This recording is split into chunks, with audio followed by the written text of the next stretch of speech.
So, good morning. My name is Stacey Hetrick, and I am the advisor of the Panther Press at Saegertown High School.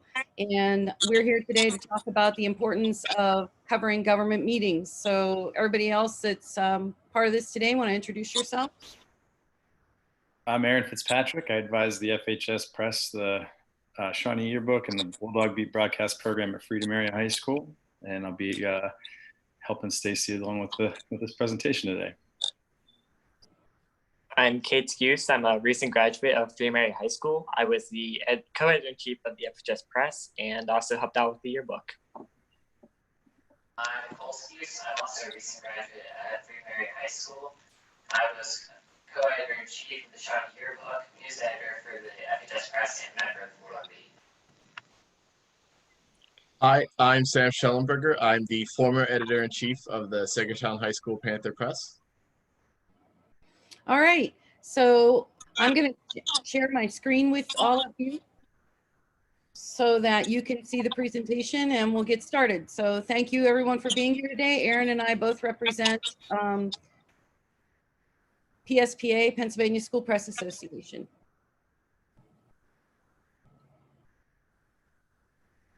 Okay. I need presenter view.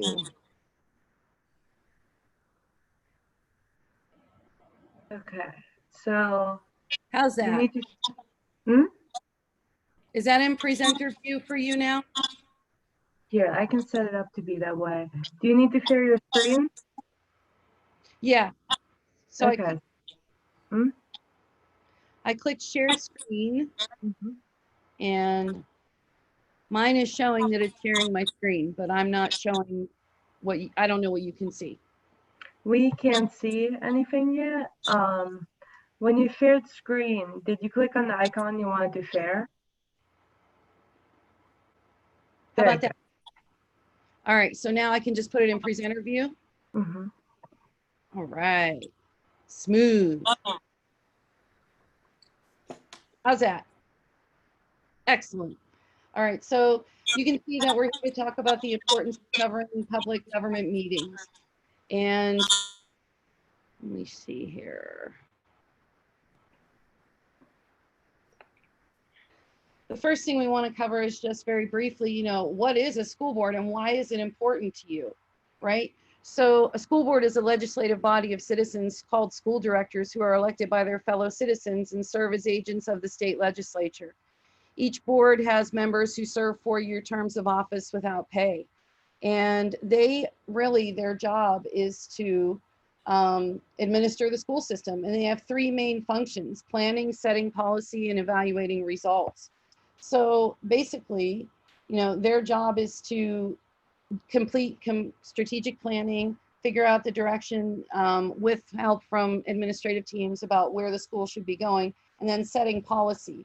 So they are the policy forming body, and the policy means the actions of the board that set written goals and objectives for the school and the parameters for those actions. So when high school media outlets spend time covering the school board, what they can do is provide a critical and crucial public service of informing the audience, their audience, their community, and not just the school community, the community at large, about what rules and policies are being set that will affect their everyday lives. Which kind of gets us to, why does it matter? So it is critically important that the community be informed, because if they're not, then they can't have any input on those decisions. So Aaron, you want to talk about this? Sure. So, I mean, the biggest piece that I think that really makes a difference here is that every policy that a school board enacts impacts every stakeholder, and I think some people maybe don't realize that that goes far beyond your teachers and your administrators and your students and whatever. It goes well beyond that, because it also affects things like taxes and transportation, and lots of other things that you may not even think, you know. So but the School Boards Association encourages student journalists to cover school board meetings. That is, it's kind of maybe like a laugh to some of you students who have covered school board meetings before and maybe hit some hurdles along the way, but they actually do encourage student journalists to cover school board meetings. So it is important. The coverage informs school and community members about school board activities. Such real-world reporting experience supports the school's mission to promote college and career readiness in students. It's also about building relationships, which we're going to talk about a little bit later too. It makes it clear to central office administrators and school board members that your publication takes its mandate to inform and educate very clearly and wants to share important school board information with all stakeholders. There should be no threat in this. That's important to note. In fact, school board members and administrators should be celebrating this level of civic engagement. And you know, the more professionally you conduct your business, the easier that path might be for you. So that kind of brings me to this ultimate question, an essential question, if you will. If not you, who? And what I mean by that. I mentioned in the first workshop of this series, and if you're on this call and didn't get a chance to check that out, I'd recommend doing so. But it basically has to do with the fact that certain areas don't have well covered, their news is not well reported because staffs are underserved.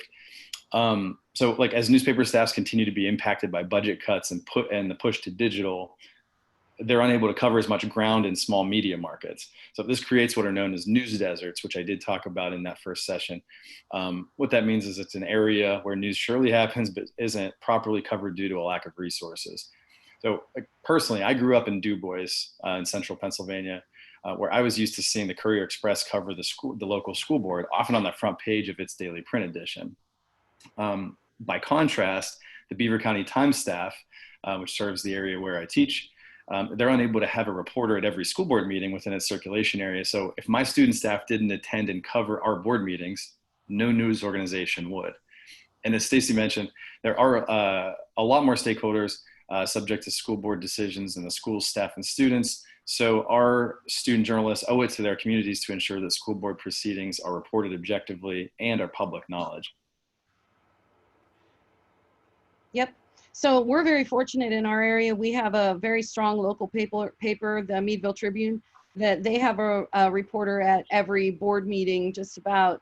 And they've been a fantastic resource for us. Like when our student reporters are learning the job of covering school board, they've had great support from our local newspaper. So much attention, much thanks given to them, and much attention given to places where like Aaron is, that there's no coverage.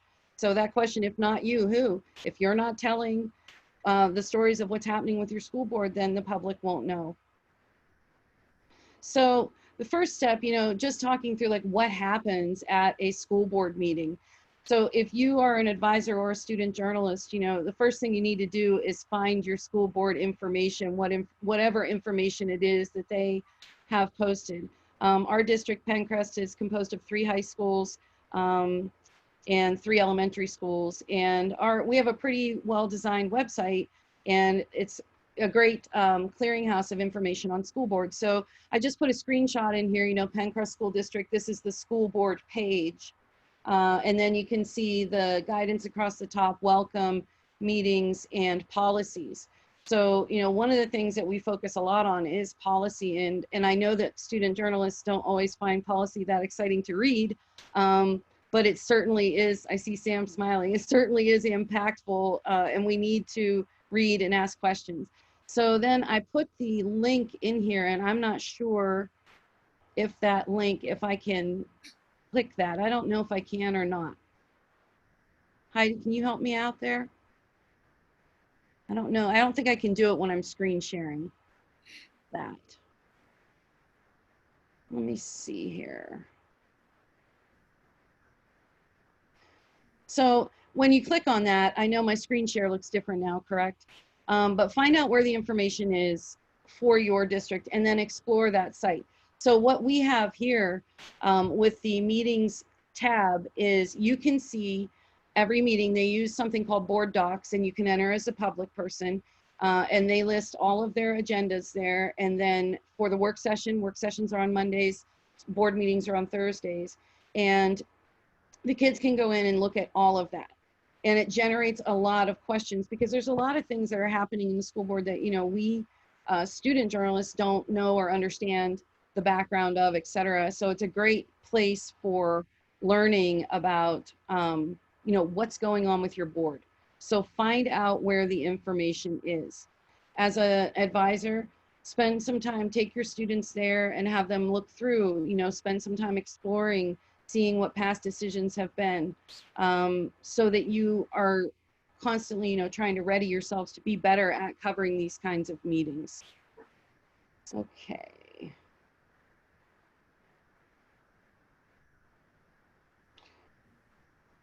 So next, I want to go back to sharing my screen.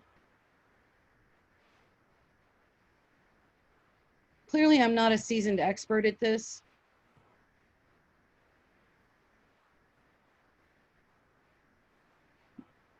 All right.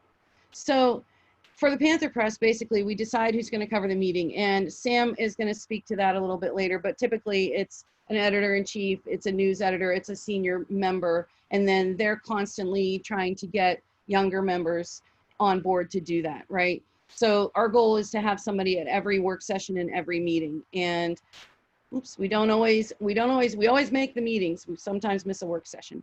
1 week before the meeting, students review the work session agenda and see if there are things that they would like to discuss to provide feedback. And that's something I want to touch on. If there are policies that are going to be discussed, or if there are decisions, you're, as student journalists and as students, period, you can provide input on those. There have been several times, like our district did an 18-month plan, and the kids saw it before, and it included going to a very different schedule, which was a hybrid block. So they provided lots of feedback to the board before the decisions were made, so that they could see what kids were actually thinking.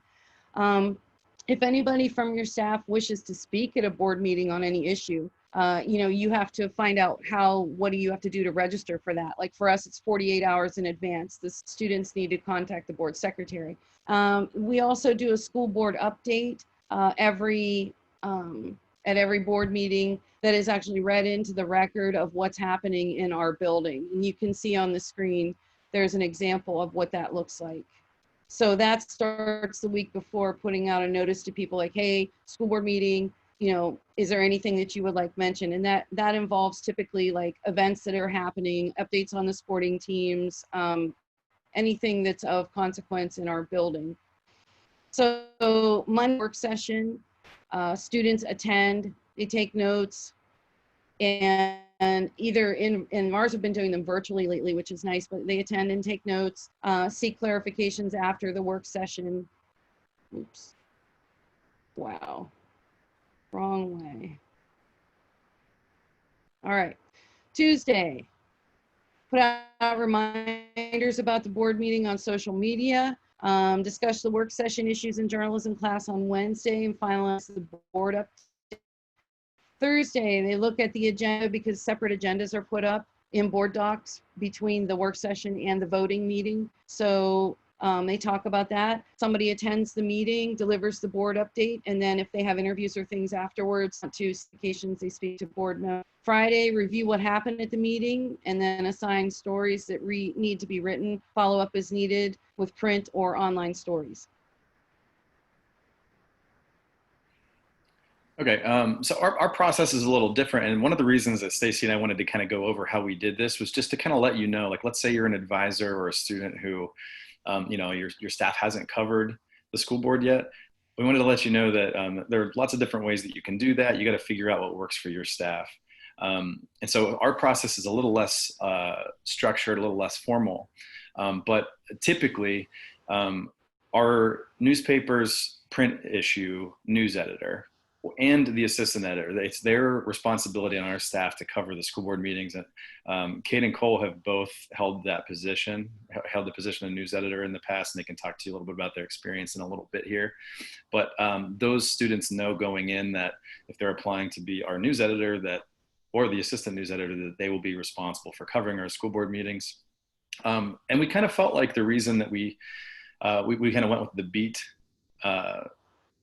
way of covering the school board was kind of felt that it was important to make sure that the powers that be recognize the student that was showing up as somebody who did the reporting. And again, the guys can speak to this in a little bit, but we kind of felt like maybe, the more they got familiar with our reporter, the easier it is for both sides to talk to each other. And, they could develop a bit of trust and professional relationship there. So that person, whichever, and I put news editor / assistant editor because life happens. We understand that sometimes your news editor can't make it to every single board meeting. We do have the same structure Stacey mentioned, where there's the work session that's usually in our district the first Thursday of the month, and then the voting meeting is the following Thursday. So 2 Thursdays a month where the meetings can run 2 hours or more. That's a lot to ask of maybe one person. So we're flexible there, but it is important that there's some continuity there. But that person obtains the board meeting agenda before the first meeting, before the work session. They make every effort to attend the meetings. They take notes, and if possible, record the audio from the meeting to make sure that the quotes that they're documenting are accurate. And then after the meeting, they often will interview the folks that they feel like they need to interview for clarification or just to kind of help a story along. And then depending on what they find, whether it's the next class or the next meeting where we're pitching story ideas for the newspaper, those folks will share that information with the other editors, and they'll discuss what needs to be written. And then they'll, as same as the Panther Press, they'll follow up as needed with print or online stories.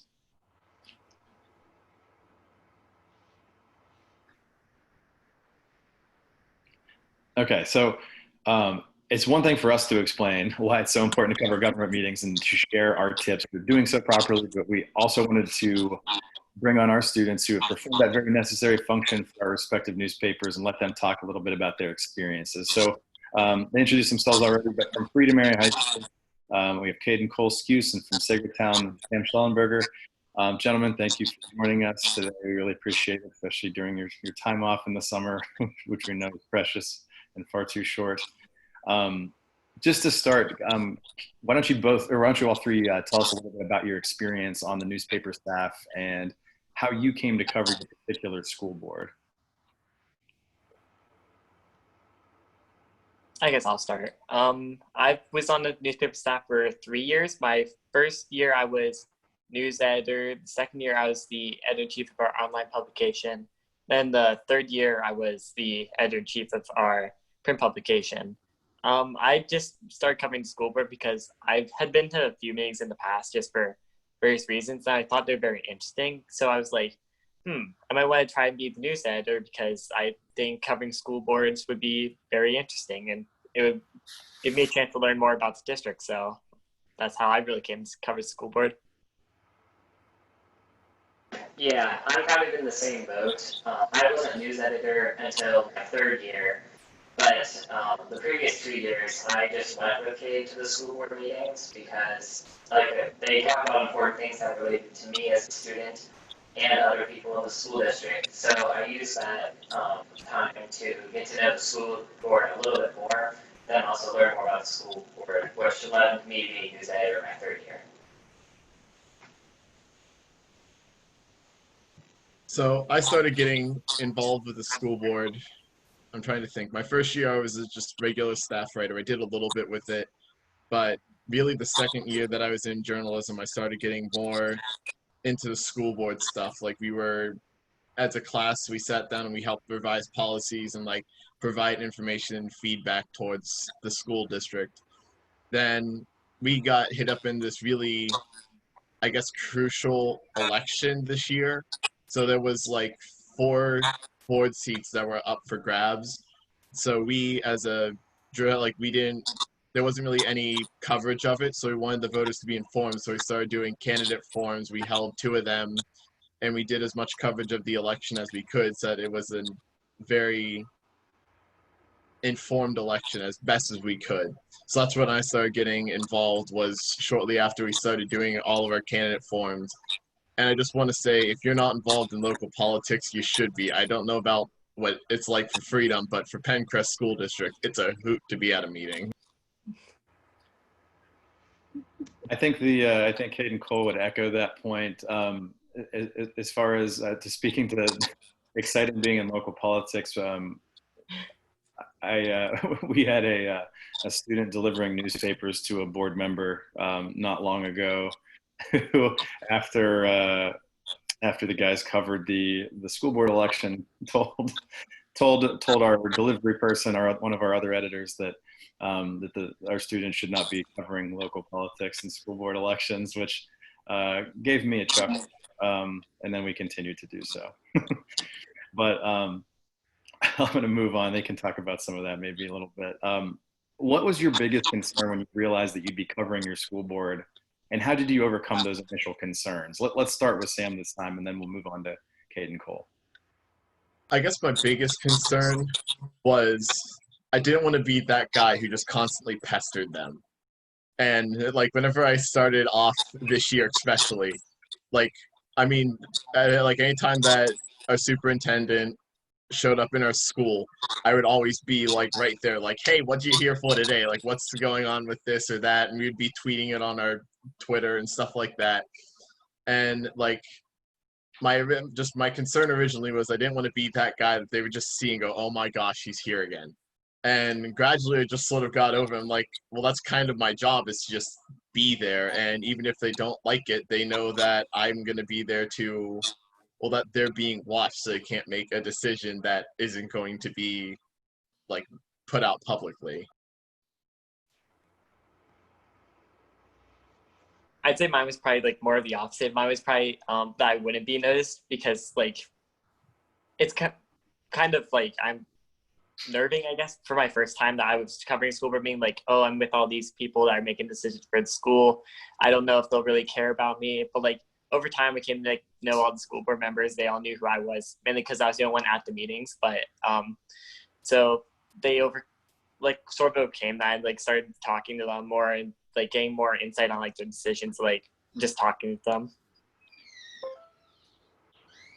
Yeah, mine was kind of similar. Before I became news editor, I already knew most of the members on the board, but like I didn't like really talk to them about anything related to the board. So I was a little bit nervous in that aspect. Like, well, what are they going to think when they're asking questions about decisions they're making? But in the end, that's not really something you have to worry about, because you get pretty acquainted with the members of the board. Like surely it can be intimidating to interview a school board member or an administrator, and that might be a concern that anyone watching this might have themselves. What advice would you have for student journalists who might be a little nervous to take on the role? Hayden Cole, let's start with you this time. So I would say, whenever you're interviewing somebody like a superintendent or a member of the school board about something that they're doing as school board policy or whatever, something like that, it's their job. So if you're going to find somebody that's knowledgeable about it, it's going to be one of them. So they should be informed on what they're talking about and everything like that. So coming in, you should know what about lines you're going to be asked them to be a little knowledgeable about the topic. But overall, I would say the most nerve-wracking thing about giving an interview to one of these people is probably just what the responses are going to be, because they're not as uptight as you might think they are. Sometimes they give you interesting responses and you don't know how to respond. So it's really just a thing about thinking on your feet. I would say also don't be afraid to make small talk with them. Like it's always nice to know more about them and like just who they are outside of the school board, because that might give you insight to like what they're like as well. And like I always open up with my interviews, like just talking about like how they're doing, like what's going on with them. And I think it's very nice leeway into like what you're talking about, like a more serious topic matter. So like it's nice to start with something light and just like get to know them better. So I think the biggest thing for me was that you need to realize that these school board members and the superintendent are people. They're not like just this big scary people that make all these decisions and rule your life. They actually are human beings, which, like they said, like the other two said, you need to connect with them, just kind of make small talk, but realize that they're just people. I mean, I didn't realize, like, my biggest moment with that was whenever I delivered the December issue of our paper to the central office. And I came in, and our superintendent came walking out in sweatpants and a t-shirt because they were painting the office all day, which he never wears anything other than a suit. So to see that, I was like, that's kind of funny. All right. So not all stories that are written about the decisions school boards make are flattering, but you also need to foster professional relationships with the powers that be, obviously, as you mentioned, in order to get interviews at the very least. How do you, and you sort of mentioned it here and there, a couple of you, but how do you find a balance between maintaining a respectful and professional relationship with your subjects and objectively and responsibly report the news? Sam, start with you this time. I'd say the biggest thing is, like, kind of know what you're writing about and how it will affect the school board members. Like, we had a big, I guess, scandal break whenever it came up. Like, we held our candidate forum the week before the election, and the day after our candidate forum was concluded, somebody sent out a whole bunch of flyers to people all across the attendance area that were basically slandering other board members' campaigns and spreading false information, just a whole bunch of stuff like that. So the biggest thing is, even that, like, everybody pretty much agreed, we all knew who was responsible for it, but we didn't have, like, concrete facts or anything like that. So we just, the better, like, no matter what, just always, unless you know it was something that a school board member did, always write about it as if you don't know. So, like, we just sort of sent out information to say, hey, this happened. Everybody who, like, was being slandered against denies everything, and they want to know, like, they want you to know this and that, these aren't their views and all that. So we did a huge just story that was written about it to say, hey, don't, like, we're not pointing fingers or anything, but this is what the people who were kind of shot at want you to know. This is what they want you to realize here.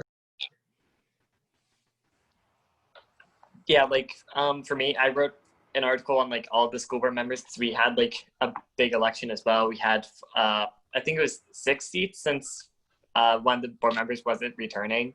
So we had a lot of seats that were being open and people running for them. So I wrote a big story on, like, all the school board members, and, like, I wanted to make sure I got the same responses from everyone just to make it fair. So I just sent out a form of them, and I asked everyone to respond to them. So I wanted to make sure that I was very respectful to all of them, giving them the same exact information, questions they could respond to, and maintained a fair thing between everyone while not, like, hiring one school board member over the other, and that as providing everyone with a fair opportunity while also still reporting what people need to know.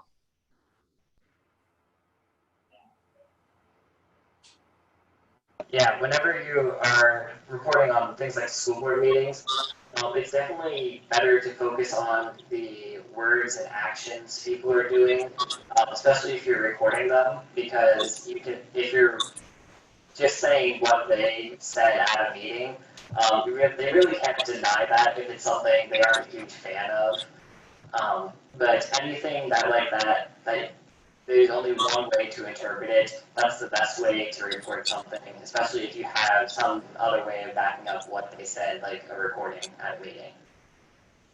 Okay. Last question for me, for you guys.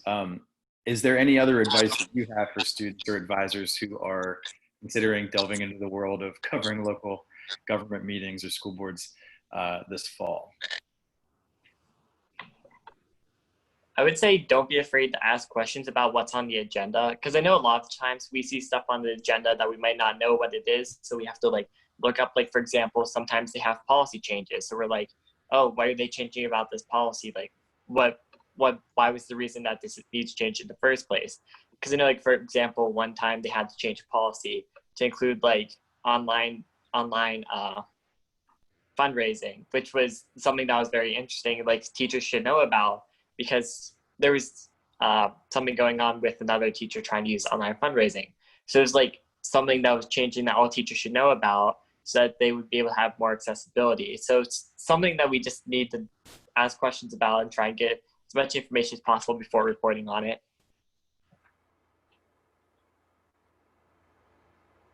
I would say don't take the job like 100% seriously. Like I'm there just to report the facts, because there's also like a student side to it where you are learning about what it's like for them to form policy that affects students.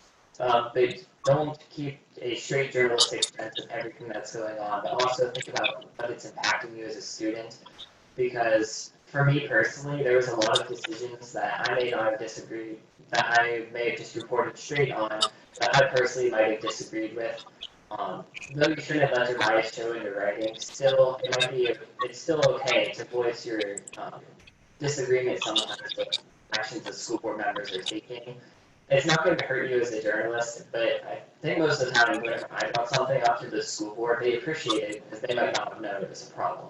So even though you're there to cover the school board, don't always take it as a journalistic responsibility. Also take it as a responsibility as a student.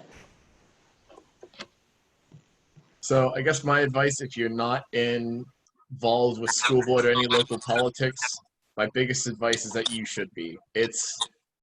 I think it's just important that like any decision that the school board makes that's in any way like eye raising, you want to report on it as soon as possible. Because if they pass something kind of just under the basket, then nobody's gonna know about it, and it could change everything about how your school runs.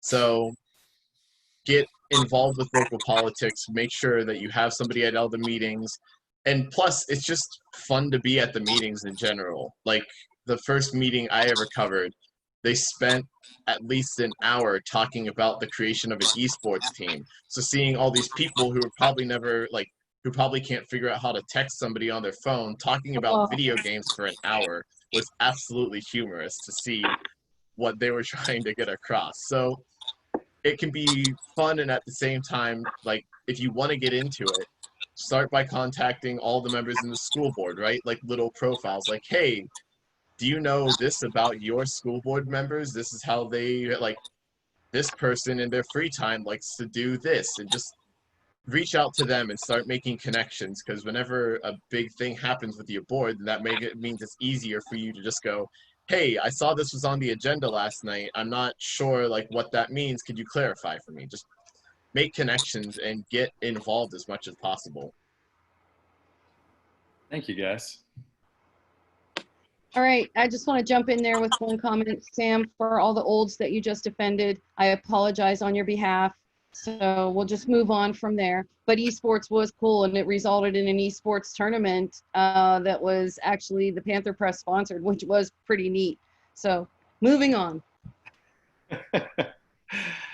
All right, so here's some of our unsolicited advice for you, and covering your own school board, especially if it's something that you have not done yet. It's a real, and a couple of the guys there did mention how important it is to build those relationships with the people that you're going to be covering, because it's going to make your job a lot easier. So like meet with the principal or the administration, like the stakeholders, maybe the board president or something. Like talk about how you're planning to cover the school board. Nobody likes the gotcha aspect of some types of journalism, and it's going to make everybody that you're going to be dealing with a little bit more at ease if you kind of let them know what your plan is, why you're doing it, and how important it is, and how you plan to be professional about everything that you do. Knowing the policies ahead of time is really important. And this is something that I would certainly encourage for anybody who's going to cover your board, but probably a great idea for your whole staff, if not the whole student body and faculty. But know what the policies are, especially the ones that govern student media. You might not even realize that you have more freedoms available to you than the way that you're currently operating. The converse of that would be like, you may find that you have some restrictions in place that you have to work with in your staff. If your district has a policy that doesn't sound great to you, know that you can actually be proactive about that and work through that. And the Student Press Law Center, who, if you're not familiar with them, you should be. They are a great resource, a free resource to student media for navigating some of those murky legal waters that you might not be as familiar with.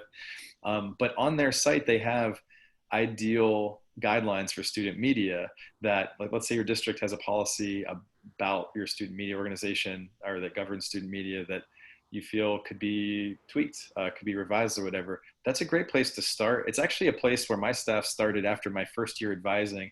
They went to the Student Press Law Center. They found a model policy. They drafted it and presented it to our principal and then the school board. They tabled it for a year, but ultimately that following summer, they brought me back in to meet with the policy committee. They had some questions. We tweaked a few things. We compromised a little bit here and there, but then the board adopted that policy. So our school district has a stronger student media policy for student journalists than the current code of current Pennsylvania school code even allows. So you don't have to wait for some sweeping national thing to, like New Voices to take over before your school can function in that way. Depending on how good your relationship is with the administrators and the school board, that might be the time to start that conversation. So again, this is like the third or fourth time we've mentioned this, but it is super important to figure out how to have those kinds of relationships with all the stakeholders, because it's going to get you better access for one, but it's also going to help these adults take you more seriously as a student who's doing a professional job. If you're ethical and that you're like Sam mentioned before, if you can fall back on the truth and you're presenting like only what you can prove, they're going to take you more seriously that way. It is a bad habit of a lot of adults to minimize students and student work as, it's just kids. It's just a kid's newspaper, you're not kids. And the more you show those adults by the way you do your business, the more seriously they'll take you, the easier your job will become, and the more impactful it will be. Be proactive when you can. So if you feel like you would like to provide feedback, remember, like Cole had mentioned before, you are student journalists, but you are students. Don't forget that you are also just students too, and that these policies impact you, just like it impacts the rest of the student body. So if you have questions and you want to talk about policy and things that come up at those meetings, don't be afraid to speak up as well. And this isn't limited to just school boards. Our school district, for example, in the senior project requirements, requires all seniors to attend a government meeting. And now the school board meetings are the most popular because it's the most convenient in a lot of ways for students to go and see, but they're also welcome to go to the borough meetings or the township meetings and whatever. Those are all free and open to the public as well. And some of the things that they discuss are super important and you might not even realize, like maybe, they're talking about paving a road that has a huge pothole in it that affects your transportation, or that might affect like your route to school and things like that. There's all kinds of different things. All politics is local, and a lot of times it's like seemingly these small government things, and I'm using small very loosely here, are the things that impact your life way more than some of the things that happen at the federal level. But because, national politics takes up all the oxygen in the room, sometimes we don't pay attention to some of the things that matter the most to us on the day-to-day.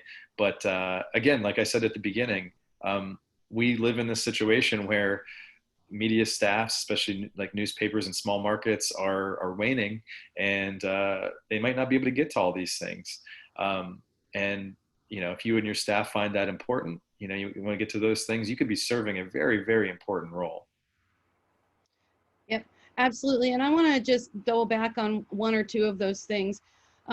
When student journalists present themselves, make sure that your staff presents themselves professionally, that they are identifying themselves clearly as members of the press, that they're dressing, not, business casual, whatever. But one of the more important things is even just this simple act. I know shaking hands, not so much a thing anymore, but how to greet someone as a journalist and let them know that, you are here with the intent to cover the event that's happening.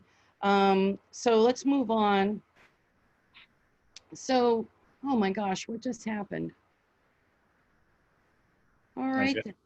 So that's the SPLC's website. Yeah, there you go. So yeah, if you run into trouble, right? Because remember, advisors are always in a situation, we are advising you.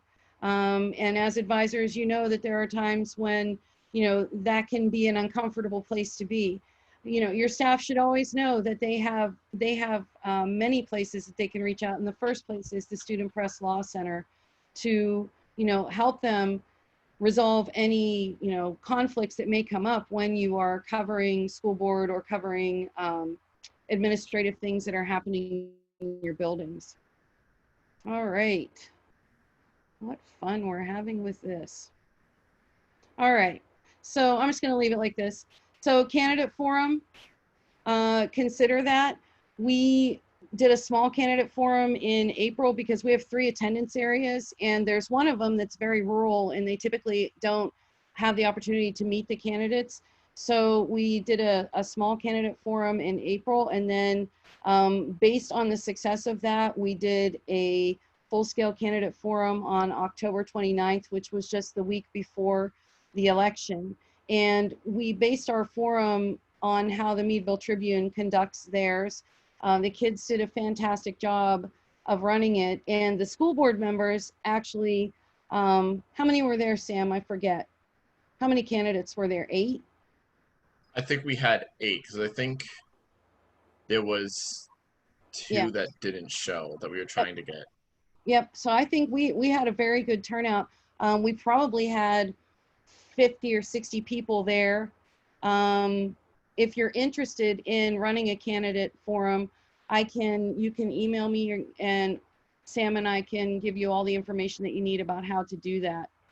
The other thing that Aaron and I were talking about, there's a provision in a lot of states where the board can have a student voting member. Investigate that at your board level and see, do they have an actual student member, or could they have a student member? And maybe it could be you, one of the journalism students.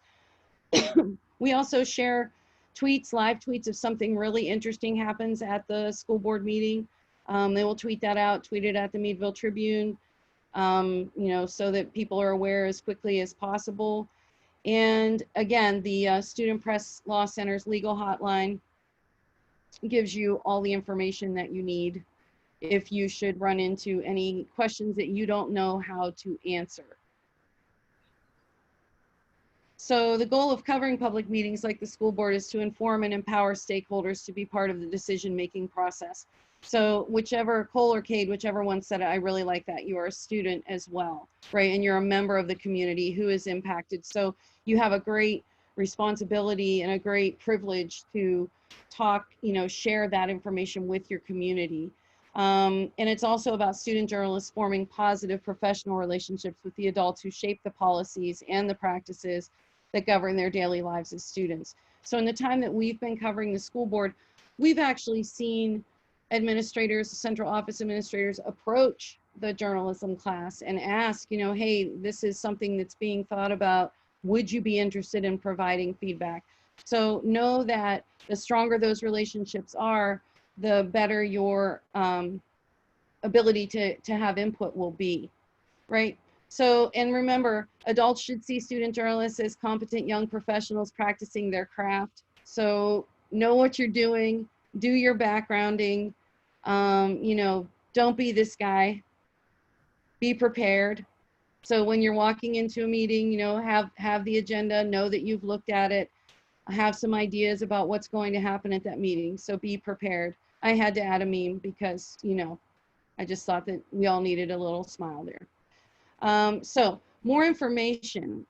You are certainly welcome to contact me or Aaron. And we want to really give thanks to Cole and Cade from Freedom and Sam from Saegertown for sharing their expertise with us today. And we're going to stick around here and see if anybody has any questions, you know, that we could possibly help you with. But bottom line, all politics are local. Democracy dies in darkness. You know, just be a willing and active and engaged partner in what is happening in your district. Aaron? I think you nailed it. I guess since we do have a couple minutes, I did want to circle back because I know Cade or Cole, I think maybe did some of that background, had been looking at the voting member aspect of the school board, right, for a student. Now, was that Pennsylvania School Board Association policy or was that local policy, Cole? So I believe state policy is you can have up to 2 students on your school board. It's a little bit weird about the way they say, because like one has to be a junior, one has to be a senior. But I know that for our local board policy, we do have a student can be on the school board, however, they're a non-voting member. Okay, so non-voting member, but you know, even more so, you know, kind of get if it gets you a seat at the table, gets your voice heard, it could certainly impact the direction of things. I think we all know from experience that, you know, as much as school boards sometimes try to have the best interests of the students and the staff in mind, they're not in the schools, they're not in the classrooms as much as they would need to be, and to be able to make some of the decisions that impact all those people. So it's super important that they hear from you as staff members, sometimes as students, certainly, to make sure that they understand how policy that they enact would affect you. So, you know, certainly something that you should consider looking into at your own district. Does anybody else have any questions for Cade, Cole, Sam, Stacey, myself? Hey, I do. This is Kate. Hey. Hey. So, curiosity, at your schools, do any of you have an elected school board rep, an elected student school board rep? No. No? No. Nope, we don't. That's what I'm definitely going to look into it for next year. I was curious because, I mean, you know, I'm not advising now, but at my school, there is a student elected school board rep, and that student seems to have the role of reading a prepared statement, a statement that was prepared by secretaries at each of the schools in the district about goings on at the school. And I know because I talked to her about this, I'm like, do you compile all that information? And she was like, no, they hand it to me. I just have to go to each one of the schools' offices and pick it up. So she reads that statement, and that's her job as school board rep. Except the funny thing is that when distance learning started, the school board rep sort of went rogue, and she instead read her own statement about how poorly distance learning was going for everybody at the high school. And since then, since March, she has not appeared at another school board meeting. So, you know, the newspaper really doesn't cover the school board meetings right now. And I was just curious if any of you had that situation. That's really interesting. I guess I'm really confused at like what true purpose having having the student rep, what that would serve to have the student rep read something that anybody else at the board could just read, unless it's just in an effort to make sure that they're not sharing something that would affect the image of the school board or the school district, because as we know from doing this over time, that there are a lot of adults that are very afraid of what students will say if they have the ability to do so. And when it doesn't shock me that once things got real there, that she disappeared. And maybe that's why a lot of the local school boards, even if that is state policy, that maybe they're not super motivated to try to encourage the students to join the board for fear of what they might say in front of an audience of people. Yeah, what struck me is that as you were talking, many of the things that Cole and Sam and Cade that you were describing, and that Stacey, you were describing too, in terms of you occasionally speaking up or sharing your input at a school board meeting, is what like I would want a school board rep to do, a student school board rep to do, you know. But I don't know, maybe there's a window that student journalists could jump in there and cover them too. I'll keep you posted.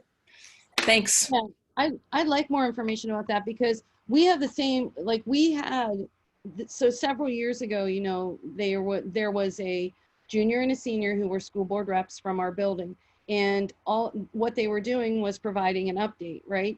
So we went through a series of, you know, administrations and stuff where that wasn't really actually happening. And that's when I just kind of jumped in and we took over that aspect of it, because we knew that we were going to be, one of our journalists were going to be at the meeting anyway. So then they started delivering the update and then covering the meeting, right?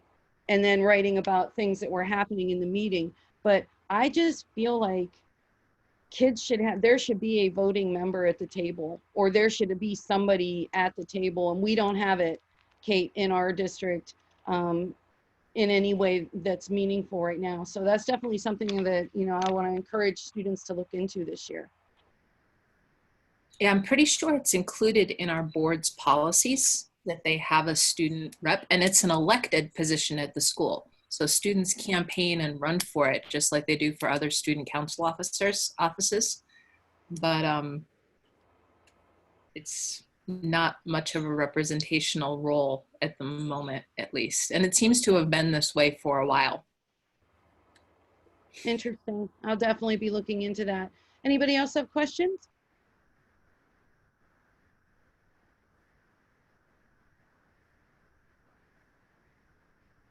Okay. Well, thank you.